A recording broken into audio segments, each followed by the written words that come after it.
तो फ्रेंड्स, मैं वापस एक छोटी सी कहानी के साथ वापस लौट के आया हूँ आप लोगों के पास।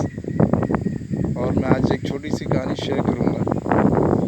जो बदलाव मेरे अंदर आया, मेरे जीवन में आया, उसकी थोड़ी सी झलक मैं आपसे शेयर करूँगा।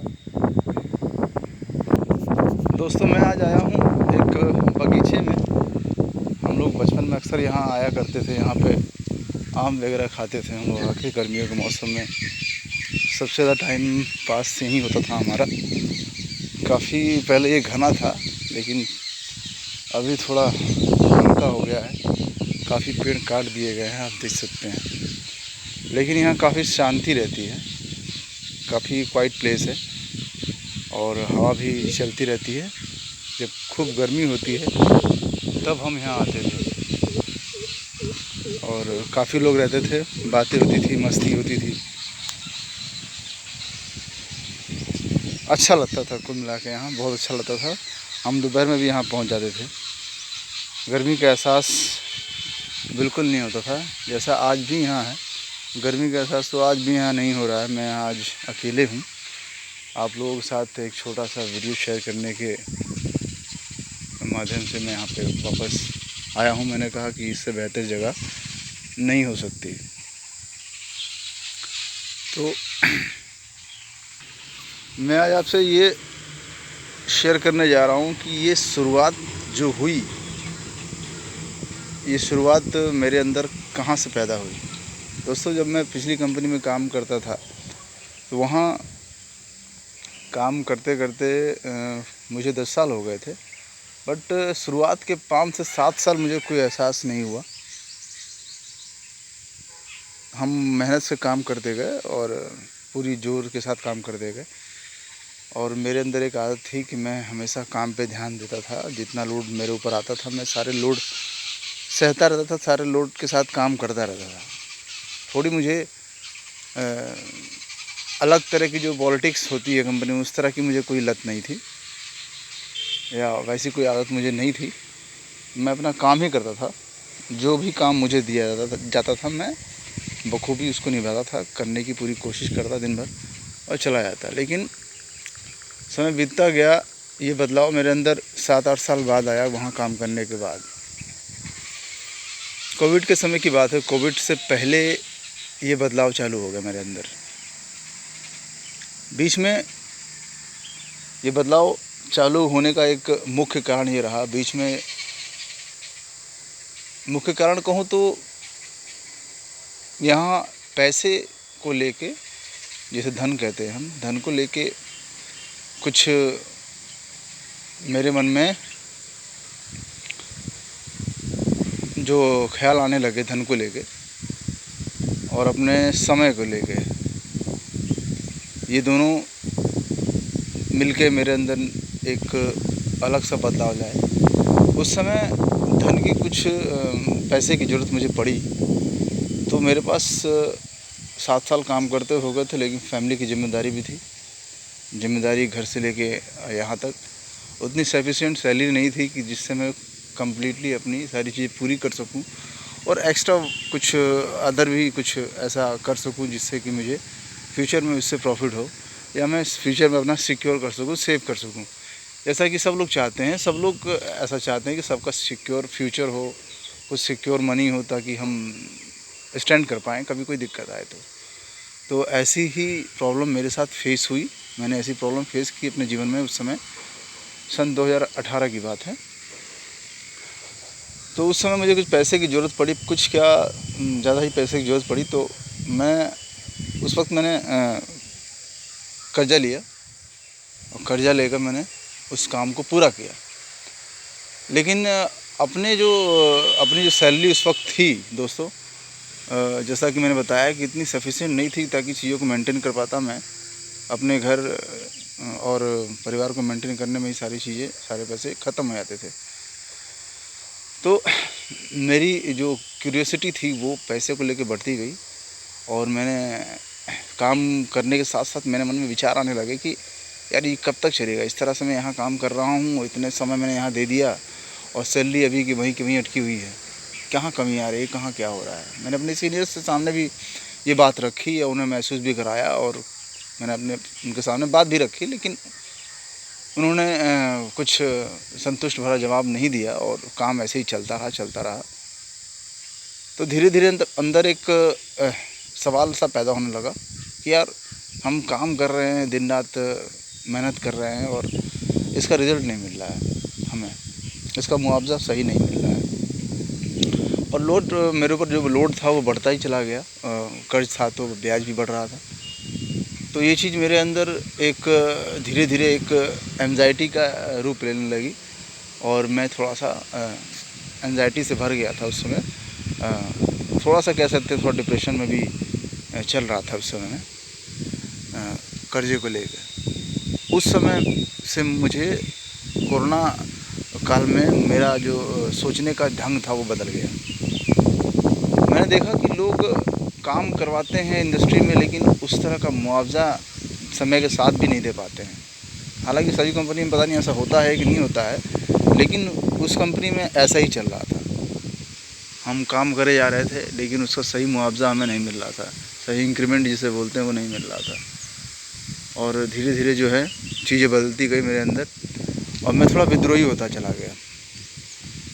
और विद्रोही होने का मतलब ये होता है कि जब आप चुपचाप काम करते रहते हैं तो ठीक, और जब आप विद्रोह का भाव अंदर पैदा करते हैं, विद्रोह मतलब आपके अंदर विद्रोह नहीं होता है, आप किसी से लड़ते नहीं हैं दोस्तों। मैं ये नहीं कहना चाहता कि आप किसी से लड़ रहे हैं। विद्रोह अंदर से आता है, विद्रोह विचारों से आता है, विचार और विचार की लड़ाई से आता है।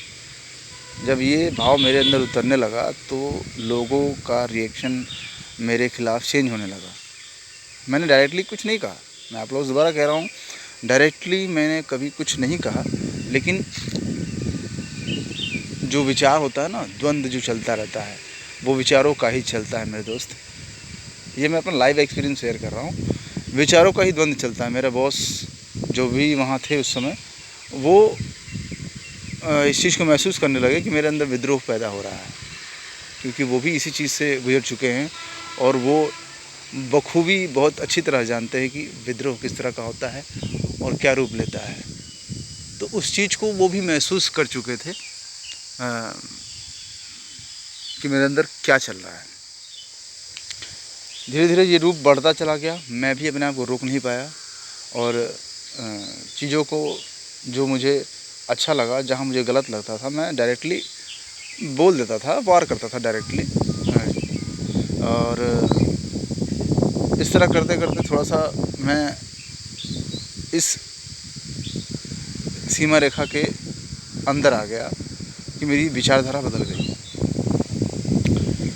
धीरे धीरे जैसा कि कहते हैं ना, एक ऐसी चीज़ महसूस होने लगी, मैं थोड़ा शेयर करना चाहूँगा। एक ऐसी चीज़ महसूस होने लगी, अगर आप दोस्तों, अगर आप यहाँ एक खेल चलता रहता है समाज में। हम पढ़ते लिखते हैं, बच्चे पढ़ते लिखते हैं, स्कूल से पढ़ के आते हैं, कॉलेज से पढ़ के आते हैं, नौकरी करने जाते हैं, लेकिन उन्हें इस चीज़ का पता नहीं होता है कि हाँ, कंपनी में जाने के बाद क्या राजनीति और क्या खेल चलता है आप लोगों के साथ। लेकिन वो खेल मुझे समझ में आने लगा। मैंने विद्रोह करना भी चालू किया और मुझे विद्रोह का बिल्कुल डर नहीं लगा। उस समय मेरे अंदर एंजाइटी, डिप्रेशन सा हो गया था, फिर भी मैं डर नहीं रहा था। देखा जाएगा जो होगा सो, मेरे मन में यही चल रहा था। मैंने सारी बातें अपनी रख भी दी थी उनके सामने, लेकिन कोई सुनवाई नहीं हुई। करते करते और 2 साल बीत गए तो मुझे एक एहसास हुआ कि हम किसी आदमी को वैल्यू देते हैं या कंपनी को या किसी भी आदमी को वैल्यू देते हैं तो हम खुद को गिरा लेते हैं। हम खुद को ही गिराते हैं उसके सामने। किसी आदमी की वैल्यू आपसे ज़्यादा है नहीं। देखो दोस्तों, मैं एक भड़काऊ, यहाँ कह सकते हो भड़काऊ ऑफर दे रहा हूँ। कोई अगर मुझसे सहमत है मेरी बातें सुनते हुए तो वो कमेंट कर सकता है। देखो, यहाँ एक विद्रोह पैदा हुआ तो हम जो है क्या करते हैं कि कोई हमारे सामने बड़ा आदमी आ जाए, बड़ा मीन्स कोई पैसे वाला आदमी आ जाए, कोई ऊपर पोस्ट वाला आदमी है, कोई मंत्री आ जाए या कोई भी ऐसा आदमी आ जाए तो हम उसको तवज्जो देने लगते हैं, हम उसको अपनी अटेंशन उसको देने लगते हैं।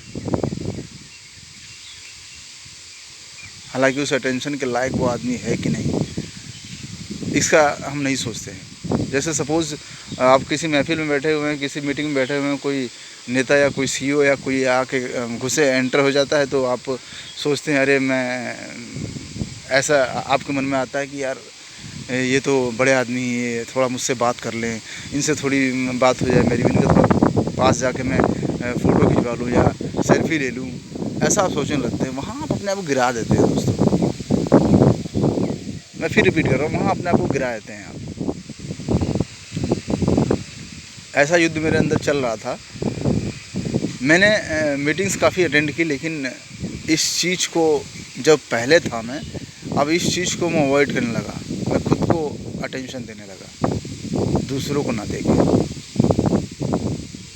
ये थोड़ा सा डिस्टर्बिंग हो सकता है आप लोगों के लिए, लेकिन ये सत्य है, ये सच है। मैं दूसरों को अटेंशन देने लगा, दूसरों को कह रहा हूँ, मैं अपने आप को अटेंशन देने लगा, और धीरे धीरे ये चीज़ मेरे अंदर बढ़ती गई, और इस चीज़ ने ही मेरे अंदर बदलाव लाया। मैं अपने आप को संभाल पाया हूँ तो दोस्तों इसी वजह से, मैं अपने आप को संभाल भी पाया तो इसी वजह से, ताकि मैं अपना जो निर्माण है वो कर सकूँ। मुझे यही अच्छा लग रहा था, मैं इसी धारा में बहता चला गया।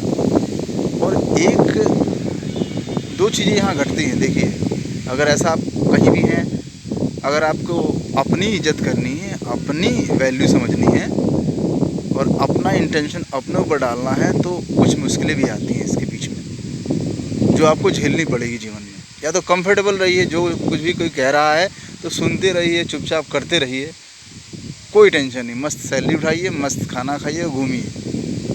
लेकिन अगर पावर चाहिए और खुद की वैल्यू चाहिए, अलग कुछ देखना चाहते हैं,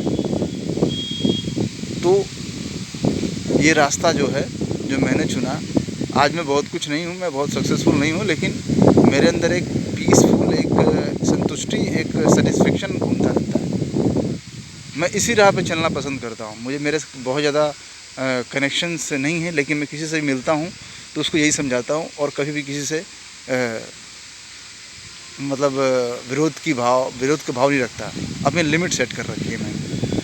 जब कोई आदमी मेरे सामने आता है तो मैं पूरी तरह से उसे सुनने की या संतुष्ट करने की कोशिश करता हूँ, लेकिन जब वो मेरी लिमिट से बाहर आता है, मेरी लिमिट से क्रॉस होता है, तो मैं वहाँ से निकल जाता हूँ।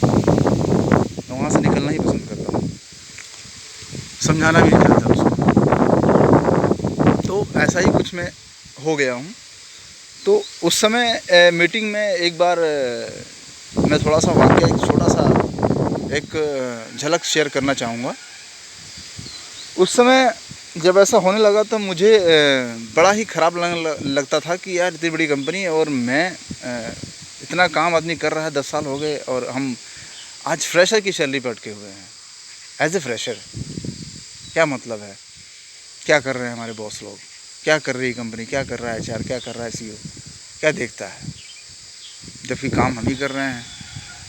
पता नहीं राजनीति नहीं कर रहे हैं, राजनीति नहीं आती, इस वजह से शायद हमारा इंक्रीमेंट या हमें पैसा नहीं मिल पा रहे हैं, ये क्या हो रहा है। मेरे मन में ये सवाल उठता रहता था हमेशा ही। एक बार की बात है, ये चीज़ जो है ज़्यादा ही मेरे साथ, मैंने बढ़ा दी इस चीज़ को ज़्यादा ही। अब ये मन में सवाल उठ रहे थे मेरे मन में। तो ये एक बार हमारी मीटिंग थी सीईओ साहब के साथ, वहाँ के कंपनी के सीईओ के साथ। वो कुछ संबोधन कर रहे थे और कुछ प्राइजेस और कुछ सर्टिफिकेट भी बांट रहे थे कंपनी एप्रिसिएशन के बारे में, जो सबसे ज़्यादा समय इस कंपनी में दे चुका है, उसका सर्टिफिकेशन मिल रहा था लोगों को, उनके नाम वगैरह प्रिंट करके पेपर पे, कंपनी का नाम प्रिंट करके। लेकिन मैं बैठा सोच रहा था कि इस एप्रिसिएशन का मैं क्या करूँगा, इस एप्रिसिएशन का मुझे क्या करना है, एप्रिसिएशन मुझे क्या देगा जीवन में, या मैं इससे क्या कर पाऊँगा। वो सीईओ बड़े ही खुशी से सबको बांट रहा था और सभी उनको सुन रहे थे और देख रहे थे, फ़ोटो खिंचवा रहे थे, सेल्फी। मुझे भी, मेरा नाम भी उस एप्रिसिएशन में था, मैंने भी लिया सर्टिफिकेट। लेकिन जब मैं सीईओ के पास गया तो मैंने सीईओ को नमस्ते नहीं किया, ना कोई ऐसा रिएक्शन दिया कि उसे लगे कि हाँ ये मेरे आगे नतमस्तक है। मैंने कोई रिएक्शन नहीं दिया। मैंने चुपचाप सर्टिफिकेट लिया, सीईओ की आंखों में आंखें डालकर आंखें मिलाई और खड़ा रहा। सीईओ भी मुझे देखता रहा, लेकिन उसने कुछ कहा नहीं। लेकिन कुछ बीच में घटा, बीच में, उससे कुछ कमी महसूस हुई और मुझे एक खुशी महसूस हुई। और मैं मुस्कुरा कर लौट के अपना सर्टिफिकेट, एप्रिसिएशन सर्टिफिकेट लेके अपनी सीट पे आके बैठ गया।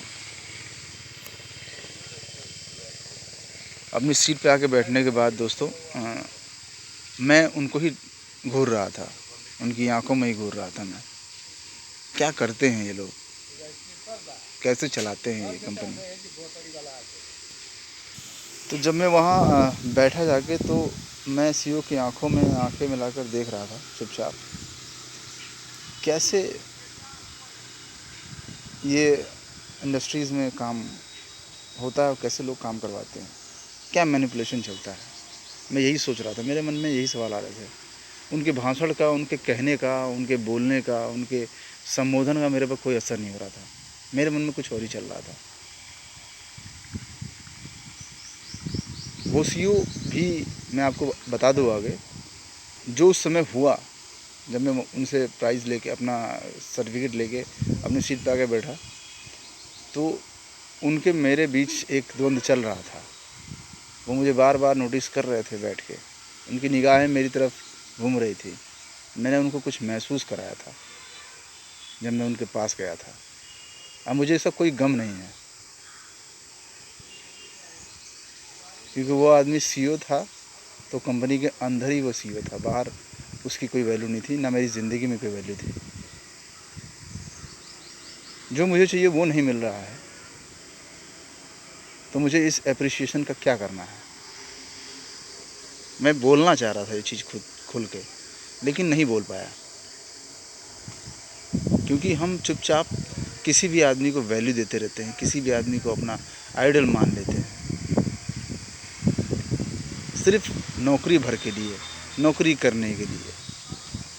हाँ भाई, नौकरी कर ले भाई, नौकरी कर ले, लेकिन जब ये एहसास होता है ना, जब ये एहसास होगा आप लोगों को, तो भी तभी आप लोग समझ पाएंगे इस चीज़ को। अदरवाइज़ मेरी बात कोई समझेगा नहीं, वो चुपचाप अपना काम करता रहेगा, मेरी वीडियो अवॉइड कर देगा, इग्नोर कर देगा। लेकिन ये सवाल जो है मन में आता है, आप 10 साल काम कर लें, 15 साल कर लें, एक बार आपके मन में ख़्याल ज़रूर आता है कि मैं क्या कर रहा हूँ।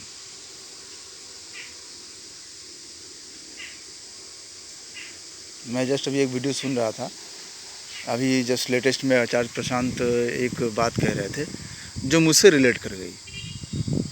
ऐसा मेरे साथ हुआ, तभी मैं निकल के आया और ये वीडियो मैं आपके साथ शेयर कर रहा हूँ आज। थोड़े विचार जो मेरे साथ घटित हुआ है वाकई में, कि हम किसी को वैल्यू, यूं ही किसी को वैल्यू दे देते हैं, जबकि वो आदमी आपकी लाइफ में कोई वैल्यू ऐड नहीं करता है, तब भी हम उसे वैल्यू देते हैं। कोई नेता आगे बैठ गया तो आप पीछे पीछे घूमने लगते हैं उसके, सोचते हैं कि थोड़ा मुझसे बात कर ले, थोड़ा मेरे पास आ जाए, या मुझसे थोड़ी फ़ोटो खिंचवा ले, मेरी सेल्फी ले ले, बड़ा धन्य हो जाऊंगा मैं। क्या धन्य हो जाऊंगा यार। आप ये देखो ना कि वो आदमी आपकी ज़िंदगी में क्या वैल्यू ऐड कर रहा है, बस इतना सोचो। तो दोस्तों, मेरे साथ ऐसे ही आगे जो बताया मैंने उस मीटिंग के बाद, आगे भी मेरे साथ ऐसा ही होने लगा। आगे भी बॉसेस भी यही करते हैं, मैनिपुलेशन चलता है। मैंने कई बार बोला, लेकिन मेरी बात सुनी नहीं गई। फाइनली मैं वहाँ से निकलने का मैंने फ़ैसला किया और वहाँ से फाइनली मैं निकल ही गया, और अभी भी उसी रेशियो में चलता हूँ। और इसका फ़ायदा ये है मुझे कि अब मैं जो चाहता हूँ वही करता हूँ, भले ही इसके लिए मुझे कोई कीमत चुकानी पड़े, मैं चुकाने को तैयार हूँ। एक अलग सी पावर महसूस होती है। अगर आपके पास नौकरी नहीं है दोस्तों, नौकरी नहीं है, तो नौकरी ना होने के बाद क्या है। नौकरी ना होने के बाद का मतलब ये थोड़ी है कि ज़िंदगी ख़त्म है। थोड़ा सा ठहर जाइए, अपनी थिंकिंग को ऊपर कीजिए। जैसा कि मैं हमेशा कहता हूँ कि लिफ्ट योर थिंकिंग थोड़ी ऊपर कीजिए, थोड़ा ठहरिए, थोड़ा ब्रीथ कीजिए, थोड़ा सांस लीजिए और सोचिए बैठ के। आपको रास्ता दिखेगा, आपकी नौकरी से बेहतर रास्ता आपको दिखाई देगा। फिर आपके चेहरे पे एक मुस्कान आएगी। यार जीवन तो मैं फालतू ही ये जीवन को मैं कठिन बना रहा हूँ, जीवन तो बहुत ही आसान है। आप देखिए बैठ के मेरे पास क्या है, आप सोचिए बैठ के क्या है जो मेरे पास मुझे वैल्यू दे रहा है। दूसरों को वैल्यू देने से क्या हो रहा है, और मेरे पास जो है मैं उसको वैल्यू दूँ, अपने समय को वैल्यू दूँ, तो मेरे साथ क्या हो सकता है, मैं क्या चेंज ला सकता हूँ अपने जीवन में। ये सोचेंगे आप बैठ के एक बार, तो आपको सब कुछ दिखाई देगा, सब कुछ नजर आएगा फ्रेंड्स, सब कुछ नजर आएगा। और वाकई में ये चीज़ मुझे पहले दिखाई नहीं देती थी। मैं बहुत भय में था, इसलिए एंजाइटी और डिप्रेशन में थोड़ा उसका शिकार हो गया मैं, क्योंकि मैं एक चीज़ पे ही टिका हुआ था, नौकरी पे। लेकिन नौकरी जाने के बाद हम क्यों नहीं सोचते हैं बैठ के कि यार नौकरी के बाद क्या कर सकता हूँ मैं। नहीं है, ठीक है, मान लिया, एडमिट कर दो इस चीज़ को, एक्सेप्ट कर लो इस चीज़ को, मान जाओ कि हाँ यार नौकरी नहीं है तो अब क्या कर सकता हूँ मैं। पैसा, पावर, पीस, इस चीज़ में आप इस चीज़ को आप दोबारा चूज़ कर सकते हैं अपने ढंग से। बहुत सारी चीज़ें हैं दुनिया में करने के लिए, जिसे मैं भी ढूंढ रहा हूँ। मेरे मन में बहुत सारे ख्याल चल रहा है, अगर मैं वहाँ तक पहुँच पाया तो वो चीज़ भी शेयर करूँगा आप लोगों से मैं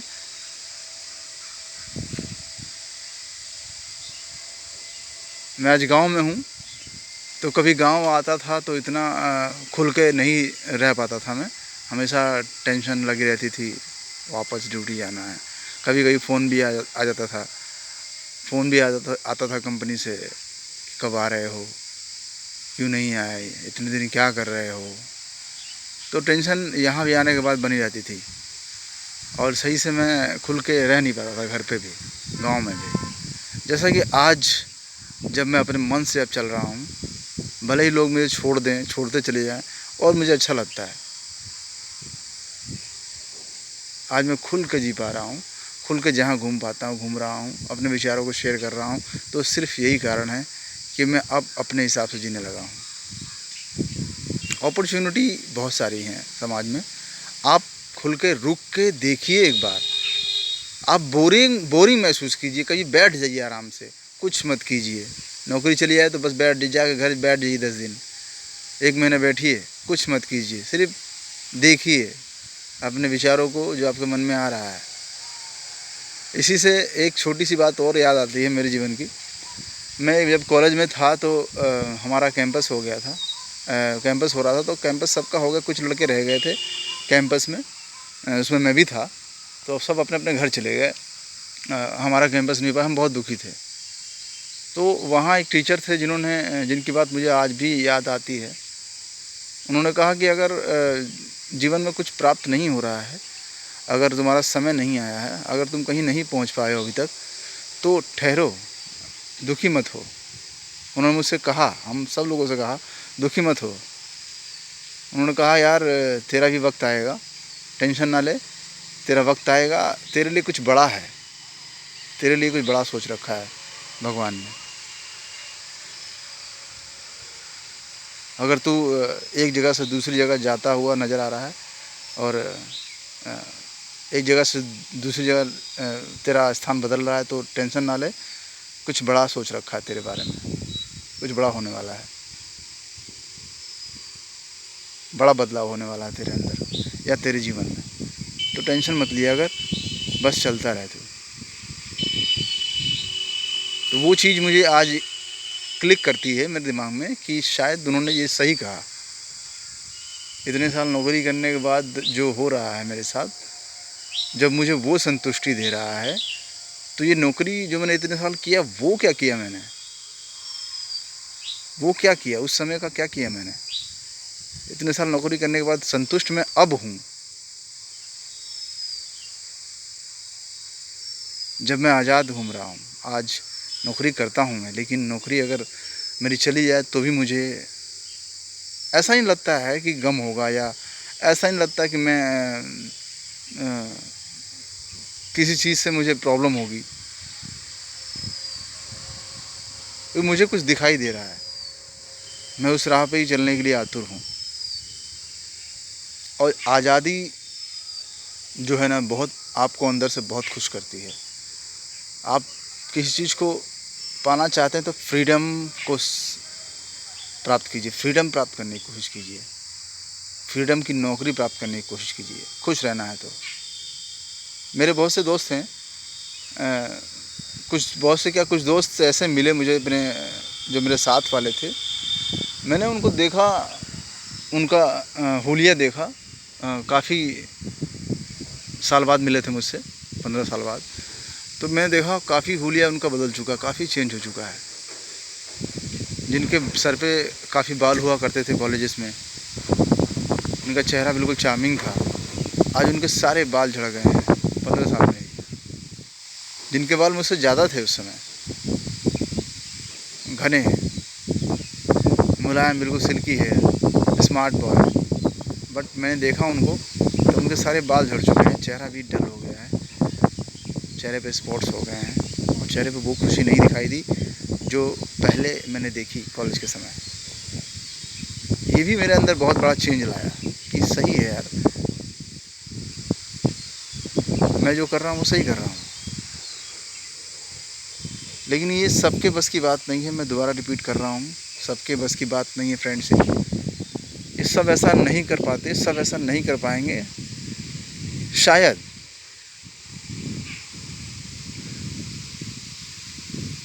तो मैं यही कहूँगा, रिक्वेस्ट रहेगी मेरी कि जहाँ भी रहिए, किसी को भी यूं ही वैल्यू मत दीजिए। हाँ, आपको चाटुकारिता करनी है, नौकरी करनी है तो करिए आप, चुपचाप सर झुका के। लेकिन अगर ऐसा मन नहीं होता है तो अंदर से कुछ आवाज़ आती है, कुछ आवाज़ अंदर से आती है, कुछ आवाज़ दे रहा है अंदर से, तो उसको इग्नोर मत कीजिएगा, चाहे उसके लिए कोई भी कीमत चुकानी पड़े। अंदर की आवाज़ जो आती है वो आपको कहीं और लेके जाती है। समय लगता है लेकिन कहीं और ले जाएगी आपको। जीना सीखेंगे आप, जीना बहुत ज़रूरी है। एक बार जीवन मिला है, कुल मिला के कहने का मतलब ये है, एक बार जीवन मिला है। इस जीवन में आपको जो करना है वो कर लीजिए, जितना पैसा कमाना है कमा लीजिए, शांति को प्राप्त करना है शांति प्राप्त कर लीजिए, इसी जीवन में कर लीजिए जो करना है। तो दोस्तों, आज का ये जो स्पीच है, ये वीडियो है, कैसी लगी आप एक बार कमेंट में बताइएगा और शेयर कीजिएगा मेरे साथ। मैं शायद कुछ आप लोगों के साथ आपके विचार अगर कुछ हों तो मैं उसको अपने वीडियो में शेयर कर पाऊँ, मैं उसका निचोड़ निकाल कुछ बता पाऊँ मैं, और दोबारा आपके साथ दोबारा किसी दूसरी वीडियो में वापस आऊँगा। तो मैं इसी के साथ अभी ये वीडियो यहीं समाप्त कर रहा हूँ। देन लास्ट में यही कहूँगा, अपलिफ्ट योर थिंकिंग, अपनी थिंकिंग को डे बाय डे अपलिफ्ट कीजिए। बस आपको नए रास्ते दिखाई देंगे, ज़रूर दिखाई देंगे, आप मुस्कुराएंगे। नौकरी को या किसी व्यक्ति को इतना तवज्जो, इतना वैल्यू मत दीजिए, अपने आप को वैल्यू दीजिए।